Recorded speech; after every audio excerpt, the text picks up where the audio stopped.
Simon yangu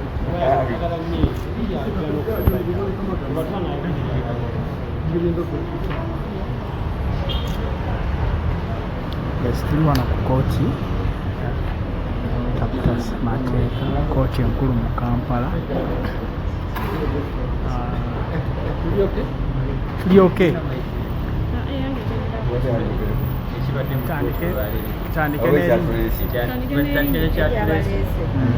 Tandike n'erinnya. Amanya ga bampita Reverend Richard Kaya Gongo, representing a family y'omugenzi Kwani Makaya. Nga tubadde mu kooti, era tuli mu kooti. Ettaka lyaffe wakati waffe erya Musaazi ne Kaya libaddeko ensonga. Kati ensonga zino twazitwala mu kooti. Nga mu kooti ettaka ly'Ebugulumizi eriri Nakaseke. Mu kooti tukyalenginga nti commissioner registrar ekintu kyeyakola tekiri mu mateeka.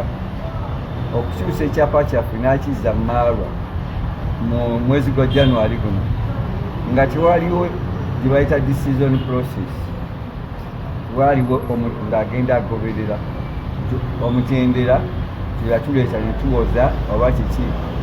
Kati ekyo tukituuke mu kooti nti edecision yagituukako atya nti yamenya amateeka ebyakuza kyapa oba ofiisi ye yagikozesa mu bukyamu.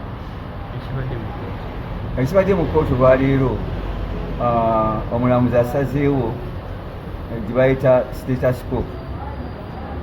Paka omusango guwozeddwa buli omu asigale waali oba Marwa tatunda oba terikyusibwa wali ku ground omu asigale waali. Era omulamuzi asazeewo olwaleero nti omusango guno agenda guwuliriza. Tugenda kukomawo nga bimeka ennaku z'omwezi 10 bajja kubayo submission mu mwezi ogwokusatu ajja kuba amaze okukola judgment. Kino tekigenda bakosa ekyokuyimiriza buli kimu. Nga tekigenda tukosa kubanga already tubadde twakakola emirimu gyaffe za mayiro 3.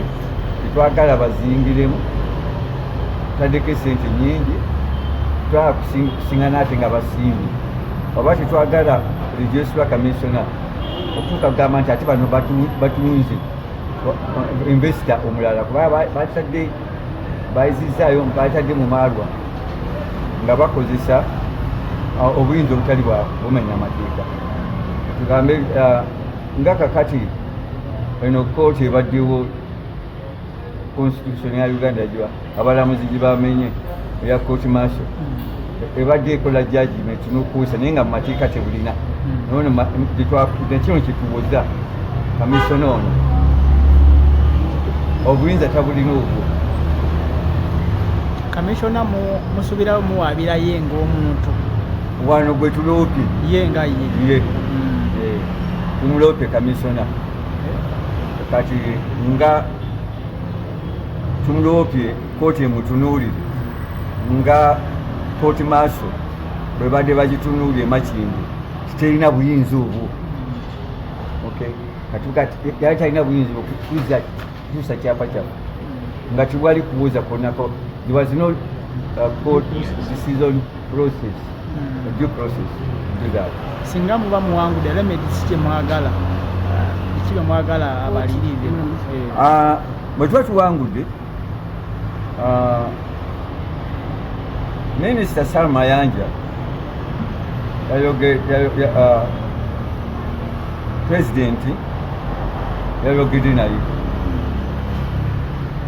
nga President agambye ettaka lino yalirwanirako alimanyi ya Kwani Makaya teri balala bonna alimanyi.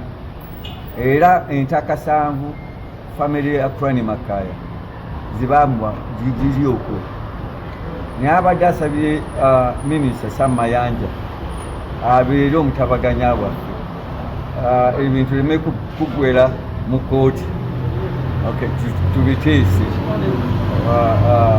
tetulindiridde minisita Sam Mayanja egenda kujja ku lokasi tutandike okwogera oba wayinza okubeera obwa Sseruganda kubanga nabo bagamba bataddeko investment ku mayiro 3 agenda okulaba oba kituufu etwogere we are open.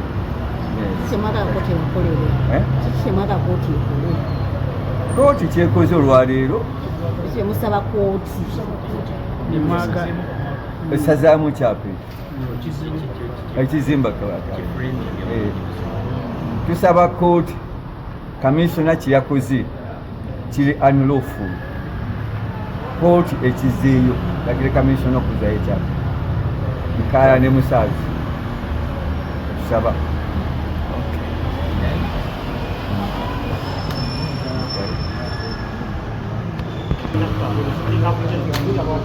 Gracias.